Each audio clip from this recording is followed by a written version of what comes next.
स्वास्थ्य, स्वच्छता और समावेशी शासन के संकल्प के साथ 17 सितंबर से 2 अक्टूबर तक सेवा पर्व का ये उत्सव पूरे जम्मू कश्मीर में मनाया जा रहा है। उसी कड़ी में आज सामुदायिक भागीदारी से डल लेक के सफाई का अभियान प्रारंभ हुआ है।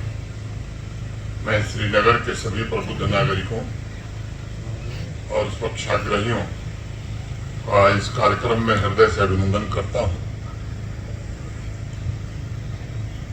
हमारे यहाँ हमारी संस्कृति में एक बड़ा मशहूर श्लोक है, पिबन्ति नद्यः स्वयमेव नाम्भः न खादन्ति वृक्षाणि फलम् नादन्ति सस्यं खलु वारिवाहा परोपकाराय सताम विभूतयः। हिंदी में अगर उसको कहें तो वृक्ष कबो नहीं फल बखै, नदी न संचय नीर, परमारथ के कारण है साधुन धरा शरीर। अगर मैं इसका भावार्थ बताऊं तो हमारी परंपरा में मान्यता है कि नदियां अपना जल स्वयं कभी नहीं पीती, बल्कि दूसरों के उपकार के लिए नदियों में पानी बहता है। पेड़ स्वयं अपने फल को कभी नहीं खाते, बल्कि दूसरों के पेट भरने के लिए उन्हें फल देते हैं। वैसे ही बादल भी अपने बरसाए हुए जल द्वारा उगाई फसल को कभी नहीं खाते। मुझे लगता है ठीक उसी प्रकार समाज के प्रबुद्ध जनों का जीवन सिर्फ अपने लिए नहीं, बल्कि समाज की सेवा और दूसरे की भलाई के लिए समर्पित होता है। मैं समझता हूं कि सदियों से इन आदर्शों ने हमारे देश की आवाम का मार्गदर्शन किया है। हम सब जानते हैं कि डल झील का अस्तित्व अपने से ज्यादा आवाम के लिए महत्वपूर्ण है। डल झील यहाँ की पहचान है, सबकी पहचान है।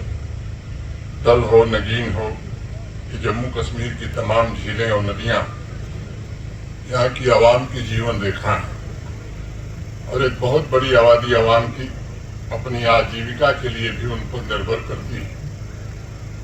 और इसलिए केवल एसएमसी का, एलसीएमए का या सरकारी कर्मचारियों का ये जिम्मा नहीं है, बल्कि ये आवाम की भी नैतिक जिम्मेदारी है कि सेवा भाव से डल झील तथा बाकी जो हमारे पानी के स्रोत हैं उनकी सफाई में अपना योगदान दें।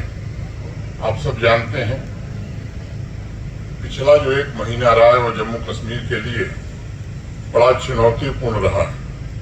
एक के बाद एक अनेक नेचुरल कैलेमिटीज ने यहाँ के लोगों की कठिन परीक्षा ली है। मैं समझता हूं कि इन आपदाओं के बीच जनसामान्य को भी अब ये बात समझ में आने लगी है कि अपनी झीलों और प्राकृतिक संसाधनों का महत्व हमारे लिए क्या है। ये सच्चाई कि आज आवाम में प्राकृतिक विरासत को लेकर के नई चेतना जागृत हो रही है और इस बात का एहसास है ये जो हमारे संसाधन हैं, इन संसाधनों पर मनुष्य का, आवाम का अधिकार बड़ा टेम्पररी है और इसलिए अब ऐसे चुनौतीपूर्ण समय में और महत्वपूर्ण हो गया है कि हम अपने जो नेचुरल रिसोर्सेस है, प्राकृतिक जो संसाधन है, उनके साथ तादात्म्य बनाकर, तालमेल बनाकर नए सिरे से जीना सीखें।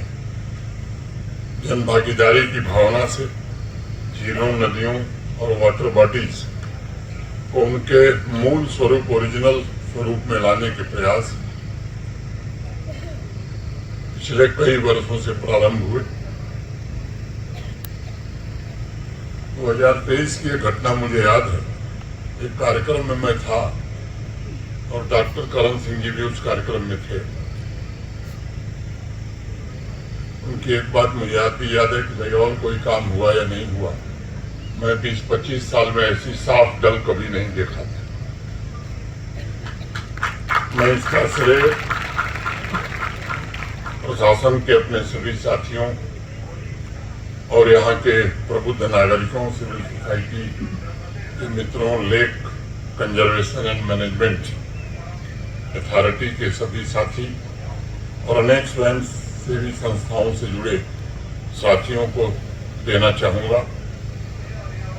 पिछले कुछ वर्षों में डल, निगेन झील और इसके 337 वर्ग किलोमीटर कैचमेंट एरिया के संरक्षण के लिए मैं मानता हूं कि बहुत ही संवेदनशील ढंग से काम करने का प्रयत्न हुआ है। इस अभियान में झील के 1/3 हिस्से का पुनरुद्धार हो सका है और 6.5 वर्ग किलोमीटर क्षेत्र मोटे तौर पर ऐसा मुझे बताया गया है कि लिलीज मुक्त हो गया है।